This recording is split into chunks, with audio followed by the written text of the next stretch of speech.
نوازیاں تو نہیں رکتی، لیکن اللہ جب کسی سے ناراض ہوتا ہے تو اس سے ہدایت کی توفیق سلب کر لیتا ہے، تو اعلان جنگ ہوتا ہے۔ تو پھر وہ ٹکرے بھی مار رہا ہو تو اس کی رسم کی نماز ہوتی ہے، اس کا ماتھا جھک رہا ہوتا ہے، دل نہیں جھک رہا ہوتا، کیونکہ ہدایت سلب کر لی گئی۔ جب اندر سے روح ہی نکال لی جائے تو باقی بچتا کیا ہے؟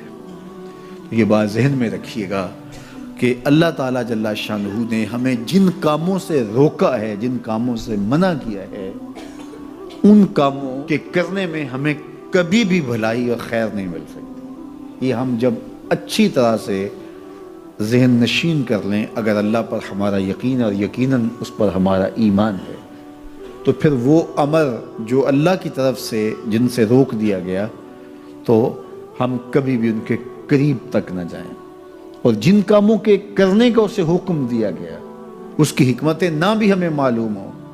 آج جدید سائنس تحقیقات کرتی ہے تو ہمارے سامنے آتا ہے کہ وضو کے کیا فوائد ہیں۔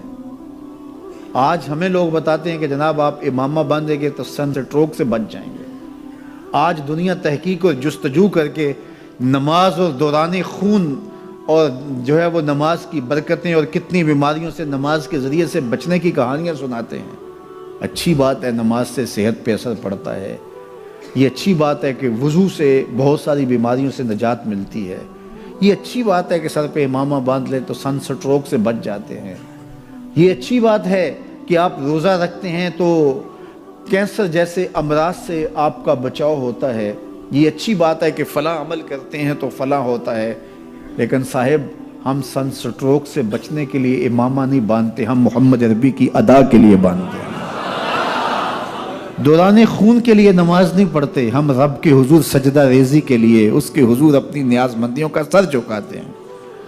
تو حکمتیں بھی ہیں، وہ برکتیں ذیل میں آتی ہیں۔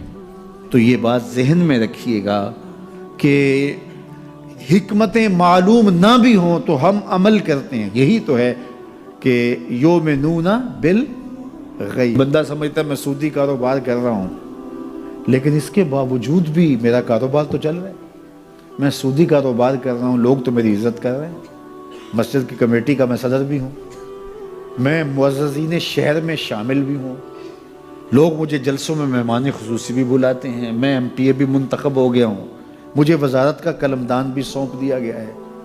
وہ میاں اللہ کی نظر میں ان چیزوں کی اہمیت ہی نہیں ہے۔ یہ چیزیں ہوتی کیا ہیں؟ وہ یہ نہیں چھینتا، وہ ہدایت چھینتا ہے، وہ روٹی نہیں چھینتا، وہ تو نمرود کو بھی روٹی دیتا تھا۔ اس نے کبھی سورج کو منع نہیں کیا کہ اس کے گھر میں روشنی نہ کر، یہ حامان کا گھر ہے، یہ قارون کا گھر ہے، یہ میرے دشمنوں کا گھر ہے، اس کے گھر میں روشنی نہیں ہونی چاہیے۔ چاند کو کہتا ہے اپنی کرنیں بکھیر، سورج کو کہتا ہے اپنی روشنی بکھیر۔ جس طرح باجزید کے گھر میں روشنی ہوتی ہے، اس مکار کے گھر میں بھی ایسی روشنی ہوتی ہے، فرق نہیں پڑتا۔ تو وہ لاکھوں لوگ حضور کی چوکھٹ پہ، لیکن ہر بندہ یہ محسوس کرتا ہے اس طرح ساری رحمتیں میرے پہ اتر رہی ہیں، میرے پہ برس رہی ہیں۔ وہ کیا کسی نے کہا تھا اور قلم توڑ دیا، اس نے کہا کہ یہ کتنی عجیب بات ہے کہ اتنے بڑے ہجوم میں، ذرا شعر کا حسن دیکھیے، یہ کتنی عجیب بات ہے کہ اتنے بڑے ہجوم میں وہ دیر تک سنتے رہے بس میری ہی داستان۔ ہر بندے کو یہی محسوس ہوتا ہے، یہ کتنی عجیب بات ہے کہ اتنے بڑے ہجوم میں وہ دیر تک سنتے رہے میری ہی داستان۔ تو ہر بندے کو یہی لگتا ہے کہ میری ہی وہ سن رہے ہیں۔ اور زہری صاحب کا انداز بڑا سادہ ہے، پنجابی لہجہ ہے کہ آقا دے دوارے تے غلامہ دیاں ٹولیاں، ایک پیا سن دائے لکھاں دیاں بولی، ایک پیا سن دائے، کوئی اردو میں بول رہا ہے، کوئی پشتو میں بول رہا ہے، کوئی پنجابی میں بول رہا ہے، کوئی عربی میں بول رہا ہے۔ اور اقبال کہتا ہے شش جہت روشن ز تاب روئے تو، ترکو تاجی کو عرب ہندوئے تو۔ حضور یہ ترک بھی آپ کے غلام، یہ تاجک بھی آپ کے غلام، یہ عرب بھی آپ کے غلام، یہ سارے نوکر آپ کے۔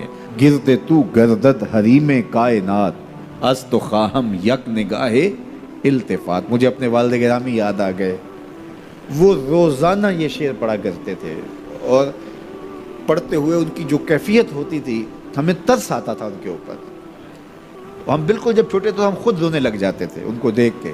تو وہ روزانہ پڑھتے تھے ز مہجوری برآمد جان عالم، ز مہجوری برآمد جان عالم، تراہم یا رسول اللہ تراہم، اے محبوب دو عالم، تمام جہان کی جان آپ کے فراق میں نکل رہی ہے، تراہم یا رسول اللہ تراہم، تراہم یا نبی اللہ تراہم، حضور رحم کیجئے، نہ آخر رحمت للعالمین، ز محروماں چرا فارغ نشینی، حضور آپ رحمت للعالمین نہیں ہیں، تو جب ہیں تو حضور ہمارے پہ کرم کیجئے، بروں آور سرز برد یمانی کہ روئے تست صبح زندگانی، حضور وہ یمنی چادر جو آپ اوڑے ہوئے ہیں ذرا اس کو ہٹائیے نا رخ سے، آپ کا مبارک چہرہ زندگی کی صبح ہے، ادیم طائف نالین پاکن شراک از رشتہ جاں ہا ماکن،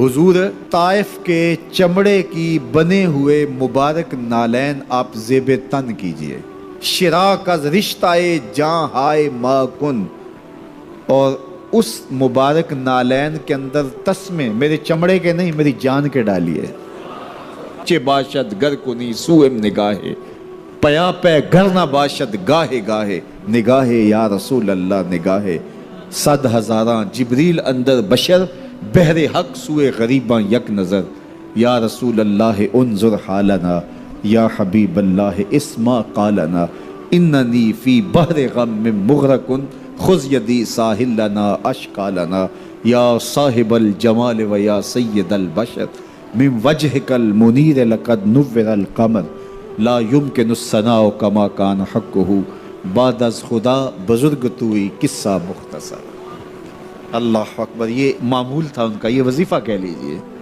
تو اقبال بھی کہتے ہیں گرد تو گردد حریم کائنات، از تو خواہم یک نگاہ التفات، حضور ایک نظر کر دیجئے، ایک نگاہ کر دیجئے، اللہ اکبر۔ تو اللہ ہمیں حضور کی نگاہیں نصیب فرمائے، اللہ اجڑے باطن سوار دے اور من میں چراغاں کر دے۔ حضور کی محبت کے بغیر زندگی زندگی ہی نہیں ہے، زندگی کے پلے ہی کچھ نہیں اگر حضور کا پیار نہیں ہے، حضور کا ادب نہیں ہے، تو سارا دین ان کی محبت کا نام ہے۔ لا دین لمن لا محبت لا، اس شخص کا دین ہی نہیں ہے جس کے پاس حضور کی محبت کا جوہر نہیں۔